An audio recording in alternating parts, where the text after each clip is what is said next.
এই টাকাগুলি এক বস্তা টাকা দিলে তো শহীদ করবো পয়সাটা। আমাদেরকে 10 লক্ষ টাকা দিয়ে 20 লক্ষ টাকার আর কোনো খবর নাই। আমার ছেলেকে ওরা একদম টার্গেট করে বুকের মধ্যখানে গুলি করে হত্যা করে। আগস্ট 24, 2025 বিচারের জন্য কোনো কিছু অগ্রগতি হচ্ছে? নিরাপত্তা দিচ্ছে যারা শহীদ পরিবার এবং আহত পরিবার? এই সরকার কি করছে? বলে অন্তর্বর্তীকালীন সরকার। আমাদের রক্তের উপরে পা দিয়ে এই সরকার এসেছে, তার উচিত ছিল প্রত্যেক শহীদ পরিবারকে নিরাপত্তা দিতে, প্রশাসনকে শক্ত করতে, শক্ত হাতে দমন করতে। আমি মনে করি শহীদ পরিবার এবং আহত পরিবারের পক্ষ থেকে সরকার ব্যর্থ হয়েছে। কেননা আজকে আপনারা জানেন আমাদেরকে 10 লক্ষ টাকা দিয়ে 20 লক্ষ টাকার আর কোনো খবর নাই। আমরা যদি বলি আমাদের লজ্জা লাগে। সরকার বলে আমাদের ভাব নাই। আজকে দেখেন টাকার বস্তা, কোটি কোটি টাকা পাওয়া যাচ্ছে। এই টাকাগুলি এক বস্তা টাকা দিলে তো শহীদ করবো পয়সাটা হচ্ছে না।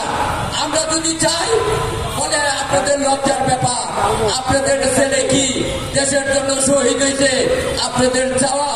এখন পর্যন্ত 1 বছর পূর্তি হয়ে গেল আমার বাবার বিচার তো দূরের কথা, কোনো কেউই এই যে শহীদ মানে এই যারা যারা আছে শহীদ যে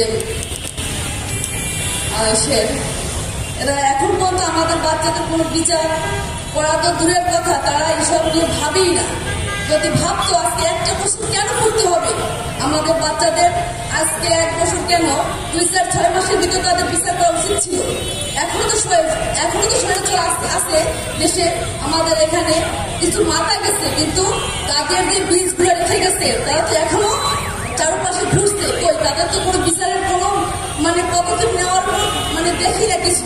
আমার ছেলেকে ওরা একদম টার্গেট করে বুকের মধ্যখানে গুলি করে হত্যা করে। আজকে যখন যে বৈষম্যের জন্য তারা জীবনটা দিল, আমার ছেলে সহ প্রায় 2000 শাহাদাত বরণ করলো এই জুলাই আন্দোলনে, এবং প্রায় 22,000 জুলাই যোদ্ধা। এর মধ্যে প্রায় 1000 যারা চিরদিনের জন্য পঙ্গুত্ব বরণ করেছে, দৃষ্টিশক্তি হারিয়ে ফেলেছে। এত বড় একটা ম্যাসাকার, তারপরেও আমরা কিন্তু যারা তাদের এই ত্যাগের বিনিময়ে যারা জীর্ণ জাতির বুকে জাগালো আশা, সেই আশান্বিত হয়ে যারা ক্ষমতার মস্তকে বসলো, ওনাদের কিন্তু ফার্স্ট প্রায়োরিটি দেওয়া উচিত ছিল যে জুলাই ম্যাসাকারে যে বৈষম্যের জন্য ছাত্ররা জীবন দিয়েছে।